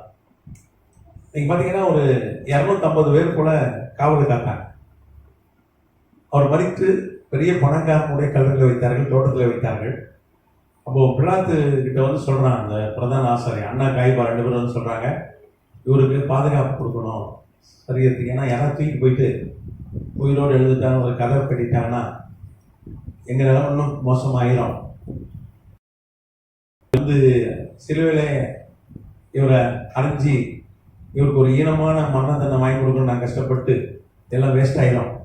அதனால நீங்க என்ன பண்ணுங்க, காவல் வாங்கணும். பிலாத்து என்ன பண்றான், ரோம போர் சேவர்கள் காவல் காக்குறாங்க. அது போக தேவாலயத்தில் இருக்கிற காவலர்கள், அதாவது பிரதான ஆசாரியருடைய காவலர்கள், இவங்களாம் காவலுக்கு நிற்கிறாங்க. அதை நம்ம வந்து சொல்றோம். அன்னைக்கு பார்த்தீங்கன்னா ஒரு ஷிஃப்ட்டுக்கு 250 பேர் காவல் காத்தாங்க. ரெண்டு ஷிஃப்டாக அந்த காவல் பார்த்தாங்க. மணிக்கு 3 ஷிஃப்ட் காவல் காத்தது. 3 ஷிஃப்ட் 50 காவலர்கள் ஆயுதங்களோடு காவல் நின்னாங்க. அதுக்கு தலைவர் யாருன்னா பெட்ரோனியஸ். பெட்ரோனியஸ் தலைமையில தான் அவர் ரோம் அதிகாரி, அவன் தலைமையில தான் காவல் காத்தார்கள் கல்லறைய. அவனுடைய அறிக்கைகள் எங்க இருக்குன்னா, அவன் எழுதி கொடுத்த ஸ்டேட்மெண்ட் அரசாங்கத்தில். ஏன்னா அவன் காவல் காக்கும் போது தான் ஆண்டவருடைய இயேசு கிறிஸ்துடைய சரீரத்தை காங்கல. எந்த கல்லறையை பாதுகாத்தாங்களோ, யாருடைய சரீரத்தை பாதுகாத்தாங்களோ அந்த சரீரத்தை காணும். நீங்க பாத்தீங்கன்னா ஒரு 2000 கிலோ கல் போட்டு தான் மூடினாங்க. அது கல்லை கொஞ்சம் மேட்டில் ஏற்றினா தான் திறக்க முடியும். இந்த பள்ளமா வச்சிருப்பாங்க. அந்த கல்லை என்ன பண்ணிடுவாங்க, அந்த காலத்துல பெரிய கல் வைப்பான். அது என்ன நம்பிக்கை, செத்து போனாலும் வெளியே வந்துடக்கூடாதுக்காகவே பெரிய வெயிட்டான கல் வச்சிருப்பான்னு நினைக்கிறேன். இன்னைக்கு உள்ள போட்டு மண்ணை போட்டு மூடிடுறான், இல்லைன்னா சிமெண்ட்டை போட்டு மூடிடுறான், அப்புறம் எரிச்சிடறான். அன்னைக்கு 2000 கிலோ கல்லுன்னு அவங்க யோசிப்பாங்க, எவ்வளவு வெயிட். ஒரு மனுஷன் 20 கிலோ வேணா தூக்குவான். 20 கிலோ தூக்குனா கொஞ்சம் அது வெயிட்டு தான். ஒரு 2000 கிலோன்னா எத்தனை பேர் தூக்கணும்? 100 பேர் சேர்ந்தாதான் தூக்க முடியும். அந்த கல்லை கொஞ்சம் நல்லா பாடி பில்டர்கள் 50 பேர் சேர்ந்தா தூக்கிடுவாங்க. அப்போ தள்ளணும்னா தூக்கணும்னா எத்தனை பேர் வேணும்? ஒரு 50 ஆட்கள் வேணும். அவ்வளோ வெயிட்டான ஒரு கல். அதுக்கு வேற சீல் வேற போட்டான். ரோம பேரரசுடைய முத்திரை போட்டாச்சு. முத்திரை தொட்டா பெரிய பிரச்சனை. அது அரசாங்க முத்திரை, ரோம பேரரசுடைய முத்திரை. ரோம பேரரசு காவலர்கள் ரொம்ப சக்தி வாய்ந்தவர்கள். அன்னைக்கு உலகத்தை ஆடுகிறவர்கள். அவனும் ரொம்ப ஸ்ட்ரிக்டா இருப்பான். அதனால இவனுக்கு வந்து யாருமே கிட்ட போக முடியாது.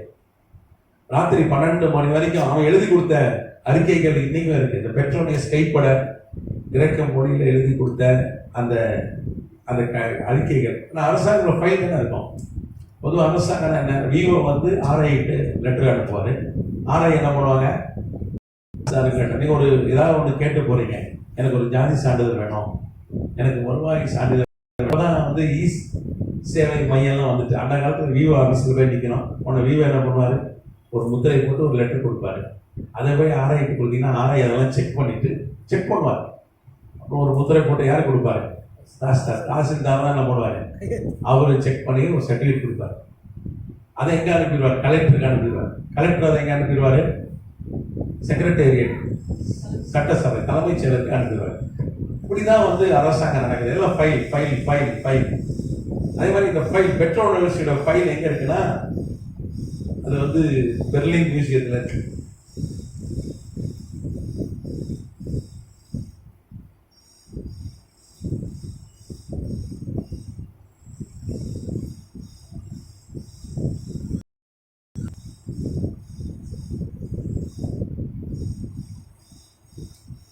ஒரு 12 மணி இருக்கும். ஒரு பிரச்சனை இல்லை, கல் அப்படியே தான் இருக்கு. எல்லாம் ஒரு பிரச்சனை இல்லை. 12:01 ஆச்சு. எத்தனை மணி ஆச்சு? ஒரு பெரிய வெளிச்சம். அவன் எழுதுறான், மின்னலை விட பெரிய வெளிச்சம், மின்னலை காட்டிலும் ஒரு பெரிய வெளிச்சம். அவ்வளவு வெளிச்சம் என் வாழ்க்கையை அங்க பார்த்ததே கிடையாது. அன்னைக்கு மின்சாரம் கிடையாது. இன்னைக்கும் மின்சாரம் இருந்தா கூட மின்னலை விட பெரிய வெளிச்சம் இன்னைக்கு கிடையவே கிடையாது. மின்னல் கண்ணே போயிடும் பார்த்தா. இன்னைக்கு அந்த அளவுக்கு வெளிச்சம் இல்லை. மின்னலோட ஒரு பெரிய வெளிச்சம் பிரகாசிச்சுது. நாங்கள் அப்படியே பார்த்தோம், என்னடா இவ்வளோ பயங்கரமா லைட் அடிக்குதுன்னு பார்த்தோம். பாட்டு பாடுற சத்தம், இசை வாசிக்கிற சத்தம் கிடைச்சு.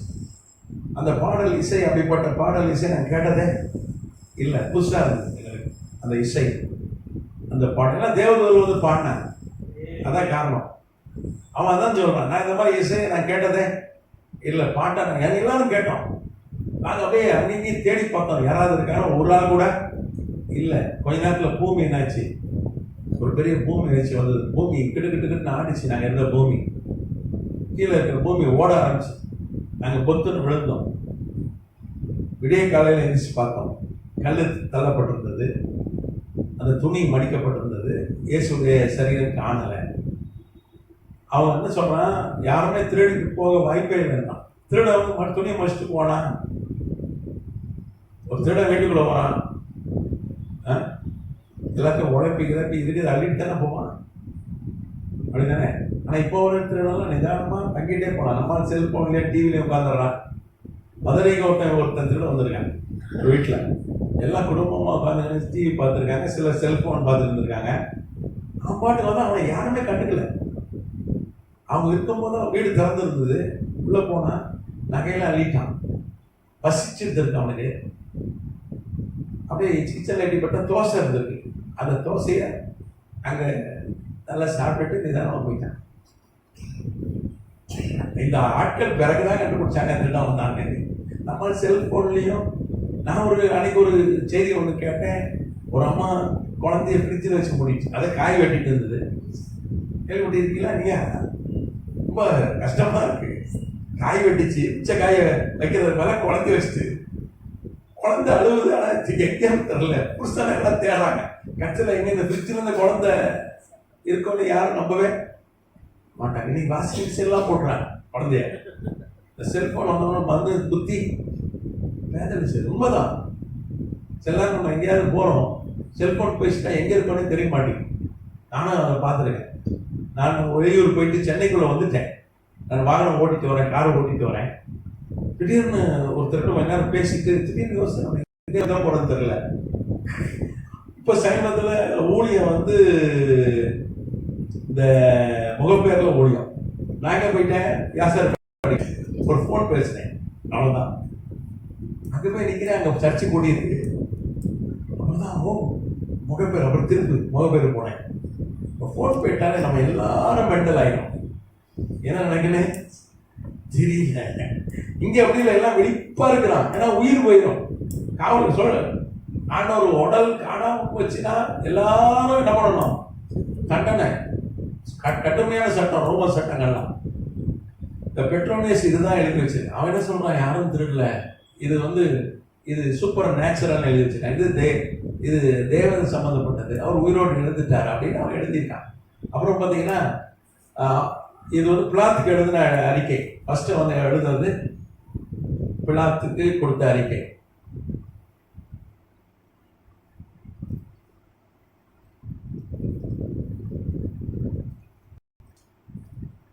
இது டஸ்ட் அப்படி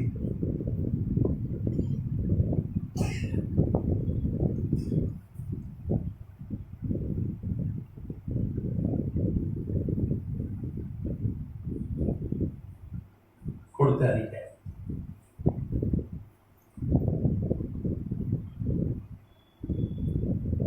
இந்த அறிக்கை தான் வந்து அவங்க பெர்லின் மியூசியத்தில் வச்சிருக்காங்க லத்தீன் மொழியில். அதுக்கப்புறம் இன்னொரு அறிக்கையை வந்து அவன்கிட்ட அரசாங்கம் எழுதி வாங்கிச்சு. நீங்கள் பார்த்தீங்கன்னா கொஞ்ச நாள் கழிச்சு ரோம பேரரசு இதில் தலையிடுது. இவர் கவர்னர் தானே பிளாத்து. ரோம பேரரசு தலையிடுது. கந்தநாமத்துக்கு சுத்திரம். அப்போ வந்து ஒரு ரோம்லேருந்து ஒரு அதிகாரி வர்றார், உயர் அதிகாரி வர்றார். அவர் வந்து பார்த்தீங்கன்னா திபேரியஸ், ரோம பேரரசர் திபேரியஸ் உடைய ரொம்ப நம்பிக்கைக்குரிய ஒரு அதிகாரி. அவர் பேர் பார்த்தீங்கன்னா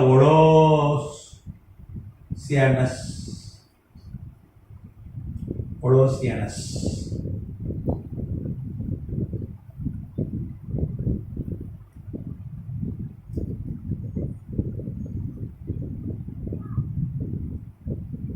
அதை விசாரிக்கிறதுக்கு வர்றாரு. ஏன் விசாரிக்கிறார் வர்றாருன்னா, அன்னைக்கு அங்க இருந்த காவலர்களுக்கெல்லாம் பிரதான ஆசிரியர் லஞ்சம் கொடுத்து, ரோம பேரரசு காவலர்கள் லஞ்சம் கொடுத்து சீசர்கள் வந்து என்ன பண்ணிட்டாங்க, அவருடைய உடலை திருடிட்டு போயிட்டாங்க, அடிச்சு போட்டுட்டு திருடிட்டு போயிட்டாங்கன்னு சொல்லி ஒரு ரிப்போர்ட் எழுதி கொடுத்துட்டான் பிரதான ஆசிரியர் காசு கொடுத்து.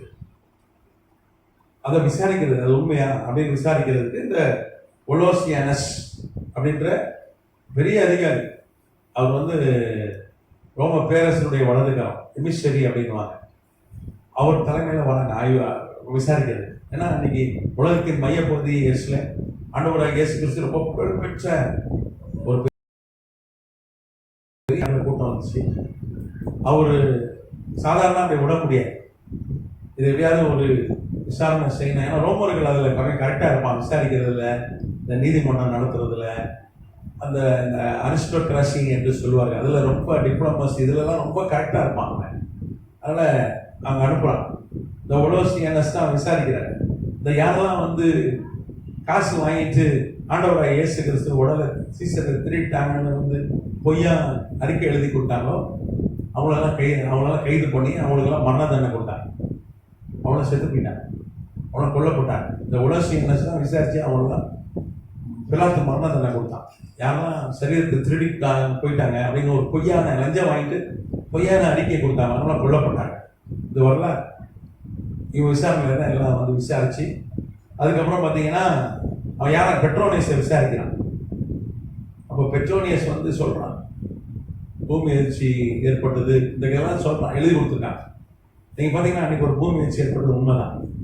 ஆண்டவராகிய இயேசு கிறிஸ்து சிலுவையில் தொங்கும்போது ஒரு பூமி அதிர்ச்சி ஏற்பட்டது. 3ஆம் தேதி, ஏப்ரல் 3ஆம் தேதி கிபி 30, ஏப்ரல் 3 ஏப்ரல்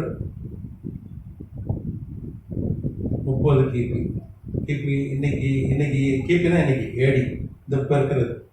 அவர் உயிர் தந்தது 5 ஏப்ரல் 30 கிபி, இங்கிலீஷ்ல ஏடி. அங்கே ஒரு பூமி அதிர்ச்சி ஏற்பட்டதுன்னு சொல்லி அன்னைக்கு அந்த பகுதியில் எருசலேம் பட்டணத்தில் நியூபியன் பிளேட் என்கிற ஒரு பிளேட் இருக்கும், அதில் ஒரு பூமி அதிர்ச்சி ஏற்பட்டதுன்னு சொல்லி அன்னைக்கு வரலாற்றுலேயும் பதிவு இருக்கு. எல்லாருக்கும் தெரியும். பிளாத்துக்கு பூமி அதிர்ச்சி அன்னைக்கு விடிய காலையில் 12 போல பூமி அதிர்ச்சி ஏற்பட்டதுன்னு சொல்லி வரலாற்றுலேயும் குறிப்புகள் இருக்கு. நான் ஜியாலஜிஸ்ட், இந்த பூமிக்கு அடியில் ஆய்வு செய்வாங்க பாருங்க, அவங்க பேர் ஜியாலஜிஸ்ட்னு அவங்கள. அவர்களும் என்ன பண்ணாங்க, புவியியல் விஞ்ஞானிகள் அவங்களும் என்ன பண்றாங்க, அதை வந்து மேப் பண்ணியிருக்காங்க. 5ஆம் தேதி என்ன இன்னைக்கு பார்த்தீங்கன்னா அந்த கல்றை அப்படியே இருக்கு. அந்த கல்றையில் ஒரு வெடிப்பு இருக்கு. இன்னைக்கும் 6000 சில்லர் வரைக்கும் இந்த புக்கு விற்கிறான். லாஸ்ட் புக் அந்த பேர். அது இங்கிலீஷ்ல டிரான்ஸ்லேட் பண்ணி லாஸ்ட் புக் நீங்க அமேசான்ல தேடி பாருங்க. 6000 சில்லர் ரூபா. அல்லது ஆண்டவராகிய இயேசு கிறிஸ்து உயிர்த்தெழுதல் இங்கிலீஷ்ல டிரான்ஸ்லேட் பண்ணி அந்த லெட்டர்ஸ் எல்லாம் இருக்கும், அந்த கடிதங்கள்லாம் கிரேக்க மொழியில் எழுதின கடிதம். இப்போ ஒலாசியனஸுக்கும் அதே அறிக்கை தான் இந்த பெட்ரோனஸ் எழுதி கொடுத்தான். அந்த பெட்ரோனஸ் கிறிஸ்தவன் கிடையாது, அவன் ரோம அதிகாரி. அவனை விசாரிச்சாங்க. அப்ப நிறைய பேர் விசாரிச்சாங்க. கிளேவியஸ் ஒருத்தர் விசாரிச்சாங்க.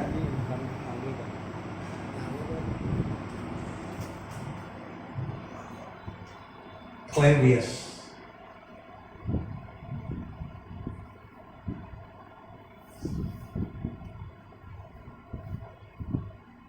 இவன் யாருன்னா ஒரு 100க்கு அதிபதி ஒருத்தன். அவன் தலைமையில தானே ஆண்டவராக இயேசு கிறிஸ்து சிலுவையில் அறைந்தாங்க. அப்போ அவன் சொன்னான், மெய்யானே அவர் தேவனுடைய குமாரன் சொன்னான். பார்த்தீங்கன்னா அவன் தான் கிளேவியஸ். அவன் பார்த்தீங்கன்னா 14,000 பேர் அன்னைக்கு காவலுக்கு இருந்தாங்க. ஏதோ எவ்வளோ பேர் வந்தாங்க? ஆண்டவராக இயேசு கிறிஸ்து சிலுவையில் இறங்கும்போது எத்தனை போர் செய்வர்கள் காவலுக்கு வந்தாங்க? 14,000. 14,000. 14,000 கொஞ்சம் யோசிச்சு பாருங்க எவ்வளோ. கரெக்டாக 3 மணிக்கு தான் ஜீவனை விட்டார். அன்னைக்கு பஸ்கா. 50 லட்சம் பேருக்கு மேலே இஸ்லாமில் இருக்கான். எல்லாம் தேவாலயத்தில் இருக்கான். ஆனால் பஸ்கா புசிக்கணும். எதுவும் எங்கேயும் போக மாட்டான். வருஷத்துக்கு ஒரு தடவை பஸ்கா புசிச்சே ஆகணும். எல்லாரும் கவனமாக அங்கே இருக்கும்போது கரெக்டாக அந்த நேரம் பார்த்து இயேசு ரகசியமாக என்ன பண்ணாங்க? சிலுவையில் அறைந்தார்கள்.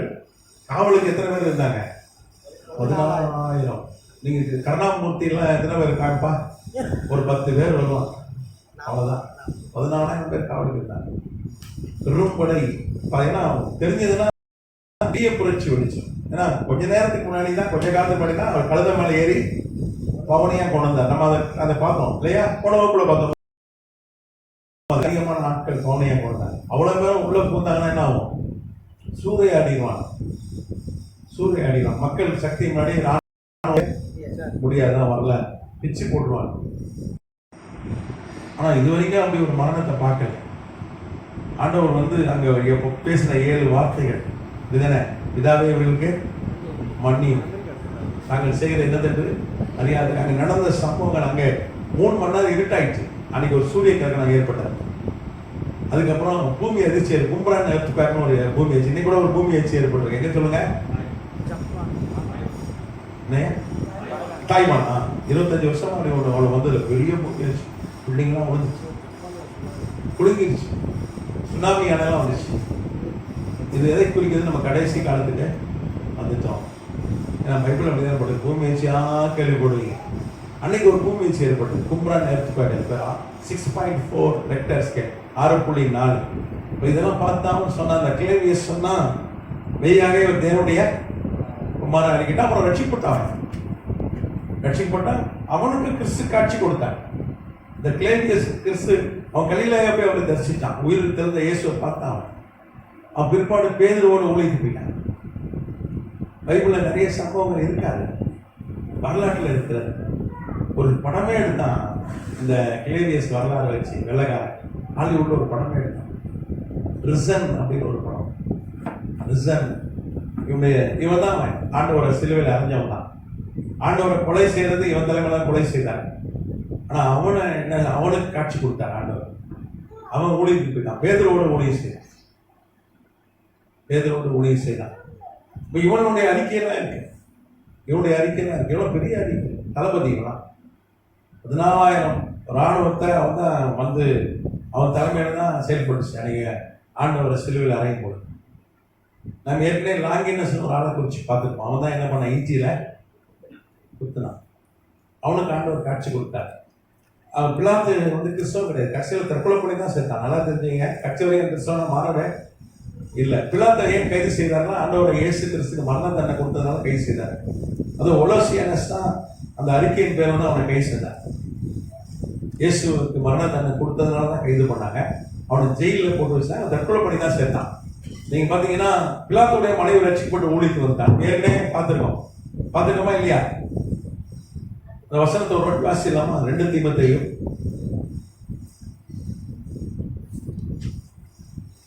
4:21. அதுல என்ன இருக்கும்? படிக்க கள ஊதியான்னு இருக்கும்.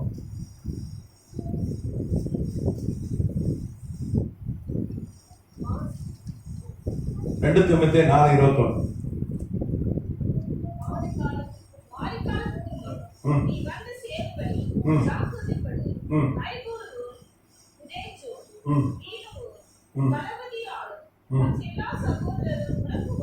சொல்லுகிறார். களவுதியால் பவுலோடு சேர்ந்து ஊழியம் செய்யறான்னு சொல்லி எங்க பைபிளை பார்க்கணும்.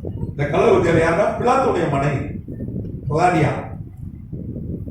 பாருங்க, எவன் ஒருத்தன் இயேசுவை போடுறதுக்கு அவன் தான் தண்டனை கொடுக்குறான், அவன் தான் நீதி வழங்குறான், நியாய தீர்ப்பு கொடுக்குறான், ஜட்ஜ்மெண்ட் கொடுக்குறான். அவன் மனைவி ஆண்டவர் ஏற்றுக்கொண்டு ரட்சிக்கப்பட்டு அவன் பவுலோடு சேர்ந்து ஊழியம் செய்யறான்னு சொல்லி பைபிளை போட்டுருக்கு. கடைசியில் அவன் எங்க ஊழியம் செய்தா தெரியுமா? அவ லெபனான், பெய்ரூட், இஸ்ரேல் பக்கத்தில் லெபனான் ஒரு நாடு. இன்னைக்கு இஸ்புல்லா தீவிரவாதிகளுக்கும் இஸ்ரேலுக்கு சண்டை நடந்துட்டு இருக்கு தெரியுமா? நீங்க நியூஸ்ல நேற்று கூட அந்த சண்டை, இந்த லெபனானுக்கு இஸ்ரேல் சண்டை நடக்குது. இந்த லெபனான் நாட்டில் தான் போய் ஊழியம் செஞ்சா கடைசியில் ஊழியம் செஞ்சா. அங்க பெய்ரூட்னு ஒரு இடம், லெபனான்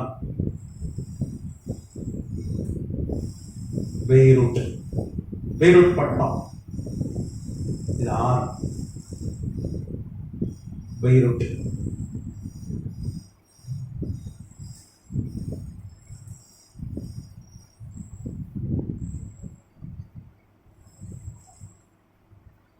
அங்க ரத்த சாட்சியம் வச்சா தலையை வெட்டி கொண்டாங்க. பிலாத்துடைய மனைவி களவுதியாருடைய தலையை வெட்டி கொல்லப்பட்டார். தலையை வெட்டிட்டாங்க. அவருடைய சரீரம் அங்கதான் இன்னைக்கு இருக்கு. 1920 1920 ரெனே மோட்டர் டேம், டாக்டர் ரெனே இந்த விஞ்ஞானி, பிரெஞ்சு நாட்டு விஞ்ஞானி,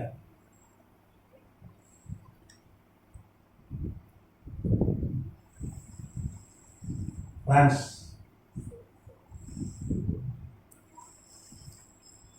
பிரெஞ்சு, பிரான்ஸ் நாட்டு விஞ்ஞானி தலைமையில் அவங்க கண்டரை கண்டுபிடிச்சாங்க 1920. அவ எலும்புகள்லாம் இன்னைக்கு அங்கதான் இருக்கு. பெரிய ஆய்வு செஞ்சு யுனெஸ்கோ அவருடைய அதை ஏற்றுக்கொண்டு இருக்கு. அவ வந்து பிலாத்துடைய மனைவி தலை வெட்டப்படுதும் சேர்த்தான். அவர் ரத்த சாட்சியா மறிச்சான். ஆண்டவராக இயேசு கிறிஸ்து மாத்திரம் உயிரோடு எழுப்பலன்னா பிலாத்து தான் தண்டனையே கொடுத்தான். அவன் தான் சிலுவையிலே அரைஞ்சான். அந்த பிலாத்துடைய மனைவி கத்தை ரட்சித்து அவளுக்கு தரிசனமான பிலாத்து எழுதுனான். இந்த டிஸ்டன்டர் கண்டுபிடிச்ச கடிதங்கள் லாஸ்ட் புக்ல இருக்கு அந்த கடிதம். அவன் எழுதுனான், என் மனைவி உயிர் தந்த இயேசுவை தரிசித்தான்னு எழுதுனான். அதே ஒரு ஈட்டியில குத்துறான் பாருங்க, லாங்கினஸ், அவனும் தரிசிச்சான்னு சொல்லி பிலாத்தை கைப்பட எழுதுன கடிதங்கள், ரோம பேரரசு, அந்த கடிதம்லாம் இருக்கு. கிறிஸ்து உயிரோடு எழுந்தா. இந்த ஒலோசியனஸ் அறிக்கை கூட இருக்கு. எங்க இருக்குன்னா ரோம்ல அந்த வேட்டிகன் அந்த லைப்ரரியில வச்சிருக்காங்க இந்த ஒலோசியனஸ் அறிக்கை. கிறிஸ்து உயிரோடு எழுந்துட்டார். அவங்க ரோம அந்த பேரரசனுடைய வலதுக்காரன் எமிசேரியான், அவன் தான் போய் ரிப்போர்ட் கொடுக்குறான். இவனுடைய ரிப்போர்ட்டை போய் பார்த்த உடனே திபேரியஸ் வந்து அவன் ஒரு சட்டம் கொண்டு வந்தான். என்ன சட்டம் கொண்டு வந்தான்? உயிர் திறந்த கடவுள் இயேசு, நம்ம ரோமர்களுக்கு அவன் தான் கடவுள்னு சொல்லி ஒரு சட்டம் கொண்டு வந்து அந்த சட்டத்தை பாராளுமன்றத்தில் பாஸ் பண்ணணும். நம்ம இந்தியாவில் அப்படி தானே, ஒரு சட்டம் ஏற்றுனா அது பாராளுமன்றத்தில் வந்து வைக்கணும், அவங்க ஓட்டு போட்டு அப்புறம் ஜனாதிபதி கைட்டு போடுவாங்க. அவங்க அன்னைக்கு ரோம பேரரசு ஏன் அவ்வளோ பெரிய பேரரசு தான் அவன் பாராளுமன்றம் வச்சுருந்தான். செனட் 600 எம்பிக்கள் இருந்தாங்க, செனட்டர் 600 செனட்டர் இருந்தாங்க. அங்கே கொண்டு போனோம் அந்த சட்டத்தை. அது ஜெயிக்கல, அந்த சட்டம் பாஸ் ஆகலை. ஏன்னா அன்னைக்கு இயேசுவை குறித்து அப்பொழுது யாருக்கும் தெரியாது. 36 கிபியில் 36 AD அவர் மறித்து 6 வருஷத்துல சுவிசேஷம் பரவல, பிறகுதான் பரவிச்சு. இஸ்ரேல தான் சபை ஸ்தாபிக்கப்பட்டது. இஸ்ரேல தான் தெரியும். இஸ்ரேல் வெளியே மெதுவாக தான் போச்சு, ரோம் வரைக்கும் போல. ரோமுக்கு முதல் போய் சுவிசேஷம் சொன்னது யார் தெரியுமா? இந்த 12 வருஷம் பெரும்பாலுள்ள பெண்ணு தான். 2 வருஷம் ஆண்டவராக இயேசு ட்ரெஸ் உரத்தை தொட்டு சொல்லாம நான் பாருங்க. அவதான் அவ பேர் நம்ம வெரோனிகா பெர்னிஸ். அவ பேர் வெரோனிகா பெர்னிஸ். அவதான் போய் அங்க ஊழியம் செய்ய எழுதி போடணுமா?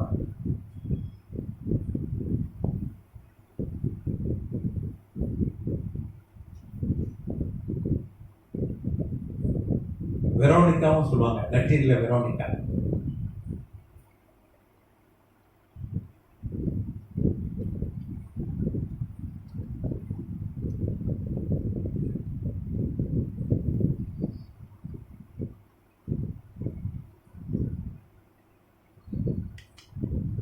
வெரோனிக்கான்றது கிரீஸ், கிரேக்க மொழி, இது லத்தீனு. பெர்னீஸ்ன்றது யூத மொழி.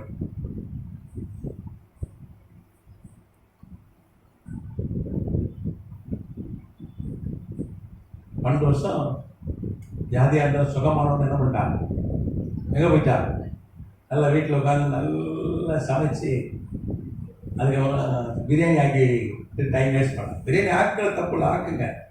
போய் சாட்சி சொல்ல போயிட்டான், புறப்பட்டு போயிட்டான். ரோமில் தான் அவன் செத்தான். அவன் கட்டுற ரோமில் தான் இருக்கு. ரோமில் தான் செத்தான். அங்கே ஊழியம் செய்தான்.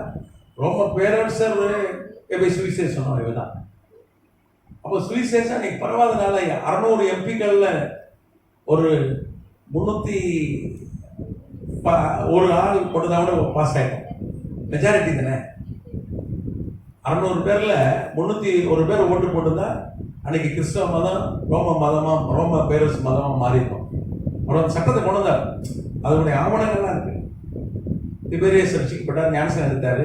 ரோம பேரரசு யார்? இயேசுவை அவர் ஆட்சியில் சிலுவையில் அறிஞ்சாங்க. அவர் கீழே இருக்க கவனம் தான் அறிஞ்சாங்க. யாரெல்லாம் அது சம்மந்தப்பட்ட எல்லாரும் ரட்சிக்கப்பட்டாங்க. எல்லாம் அதில் ரத்த சாட்சியாக மறிச்சாங்க. லாங்கினாஸ்லாம் அவன் துருக்கியில் ரத்த சாட்சியாக மறிச்சான். அப்போ துருக்கியா கபாலா, அவன் தலை கபாலில் இருக்கு. அவனுடைய உடம்பு எங்கே இருக்குன்னா சாட்டர்டே அவன் தலையை வெட்டிட்டாங்க. ஏன்னா அவன் ரோமன் என்கிறதுனால அவன் ரோம அதிகாரி. அவனுக்கு சிலுவை தண்டனை கிடையாது. ரோமன்னா தலையை வெட்டிடுவான்.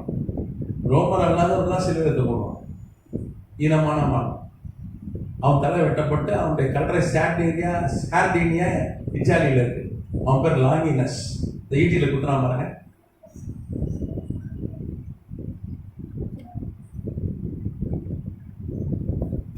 அவன் எங்கே கொல்லப்பட்டான்?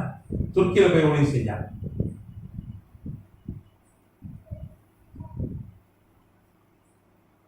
துருக்கி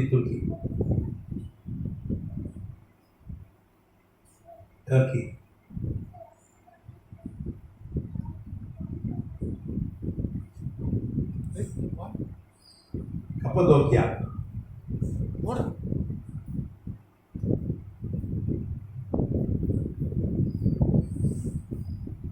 அவன் கல்ற எங்க இருக்குன்னா கபாலா.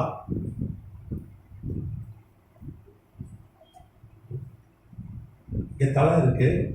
உடம்பு இருக்குன்னா சார்டினியா.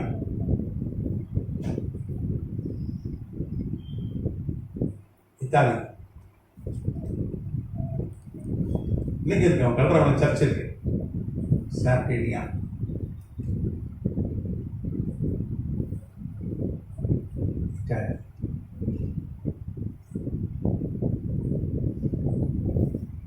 ஆண்டவராக இயேசு கிறிஸ்து உயிரோடு எழுந்தான்றதுக்கு இதெல்லாம் ஆதாரம் நிறைய இருக்கு. அடுத்த வகுப்புல நிறைய ஆதாரம் பார்ப்போம். நிறைய டைம் ஆச்சு, டைமுக்கா.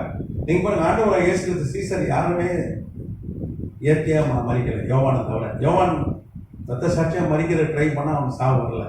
என்ன குக்கரில் போட்டாங்க, சிங்கத்தின் கடியில் போட்டாங்க, விஷம் கொடுத்தாங்க, அவன் சாவு வரல. ஆனால் அத்தனை பேர் ரத்த சாட்சியாக தான் மறிச்சாங்க. இந்தியாவுக்கு வந்து தோமாவை குத்தி தான் கொண்டாங்க. மருந்தடிக்க சொன்னாங்க, இயேசுவ முடியாதுதான். கொன்று அப்படின்னா. பேதுருவில் சொன்னாங்க, மருந்தடிச்சது இயேசுவ முடியாதுன்னா. சிலுவையில் அரைஞ்சது தலைகளை அறியாங்க. அவனை சிலுவையில் தரையில் அறிஞ்சாங்க. பவுலை கூப்பிட்டு சொன்னாங்க, பவுல்லாம் ஒரு நாள் கிறிஸ்தவனை கொண்டவன், ஊழியர்களை கொண்டவன். சேவான் சாவல அவன் தான் வந்து A1 அக்யூஸ் நம்பர் 1. சேவனை கல்லறிஞ்சு கொண்டாங்க தெரியுமா? அந்த சாவல அக்யூஸ் நம்பர் 1 இவன் தான் நம்பர் 1 குற்றவாளி.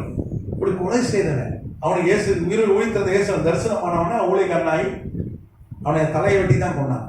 68 கிபியில் நீரோம் மன்னன் ரோமில் தலையை வெட்டி கொண்டான். அவன் கல்ற எங்கே இருக்கு? அவன் கல்ற வந்து ரோமில் இருக்கு, இன்னைக்கு இருக்கு. 2002 அவன் கல்றையை உடச்சி கொஞ்சம் எலும்பு துண்டுலாம் கிடச்சிது, அவன் ட்ரெஸ்லாம் கிடச்சிது. ஆய்வு செஞ்சாங்க, DNA பண்ணாங்க, எல்லாம் பண்ணிட்டு ஒரு 7 வருஷம் கழிச்சு இது பவுலுடைய கல்றன்னு கண்டுபிடிச்சாங்க. அவன் தலை வெட்டப்பட்டு சேர்த்தான், அதெல்லாம் கண்டுபிடிச்சாங்க. அப்போ ஆண்டவரை உயிர் தெழுந்த ஆண்டவரை தரிசித்த எல்லாரும் என்ன பண்ணாங்க? ரத்த சாட்சியா மறிச்சாங்க. எவனாவது ஒரு பொய்யான காரியத்துக்காக ரத்த சாட்சியா மறிப்பானா? ஒரு கூட தரையை செத்துருன்னா சாக மாட்டான். உண்மைக்கு தான் சாவான். ஆண்டவருக்காக, அதுவும் சத்தியத்துக்காக செத்தான். இந்த கேள்வி இருக்கா?